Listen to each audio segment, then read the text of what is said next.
የዛሬው ቪዲዮ ይለያል። የዛሬው ቪዲዮ በጣም ለየት ያለና በጣም በቃ ምርጥ የሚለው ማለት ነው። ማናችንም ፈን ሆነንበታል። ሀይሚን አስለቀሳት አይገልጸውም። ሰላም ቤተሰብ እንዴት ናችሁ? ሰላም ናችሁ? ከኔ ጋር ሁሉ ሰላም፣ ሁሉ መልካም ነው። የሀይሚና የብሩኬ አድናቂዎች ሰላማችሁ ይብዛ። በዛሬው ቪዲዮ ሁላችሁም ናችሁ በቃ ፈን የሆናችሁት ከእኔ ጀምሮ ማለት ነው። እኔ የእውነት ነው የምላችሁ ቪዲዮውን እስከ መጨረሻ ነው ያየሁትኝ ማለት ነው። ወይኔ ሀይሚን በጣም እንዴት እንደምታሳዝን በቃ የሌለ ማለት ነው። በጣም ነው ያሳዘነችኝ። እና ውድ ቤተሰብ በቃ ወዳችሁታል። የዛሬውን ቪዲዮ በጣም ነው የወደዳችሁት። በጣም ማለት ነው። ምክንያቱም እንደዚህ ድክም ብሏችሁ ምናምን ነገር እንደዚህ ፈታ የሚያደርግ ነገር ነበርና የምትፈልጉት ብቻ ደስ ይላል በጣም። ሀይሚ ግን እንዴት እንዳሳዘነችኝ። ልጁ ግን ይችላል አይገልጸውም ማለት ነው። ይችላል አይገልጸውም በቃ የሌለ ማለት ነው። በጣም ነው የሚችለው ልጁ።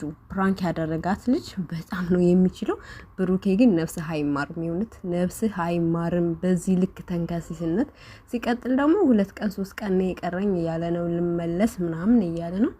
ውድ ቤተሰቦች እስኪ አንድ ላይ ይምጡ ወይንም ደግሞ አንድ ላይ ይሄዱ ብላችሁ የምትሉ ሀሳባችሁን ኮሜንት ላይ እስኪ ያስቀምጡ። እኔ ዳግም ባይለያዩ ደስ ይለኛል።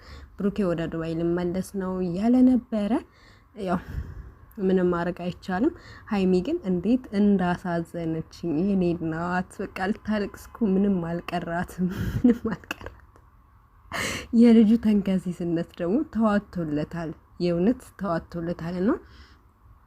እንደዚህ አንዳንዴ እንደዚህ አይነት ነገር ነው ሲሰሩልን ደስ ይለናል። ለሁላችንም ፈታ ያደርገናል። ድካማችንን ምናልባት ደብሮን ከሆነ ድብርታችንን ያላቅልናል። እና በቃ የሌለ ማለት ነው። የዛሬ ቪዲዮ ተመችቶኛል። እስኪ ማን ነው እንደኔ የተመቸው? ውድ ቤተሰቦች ማን ነው እንደኔ የተመቸው?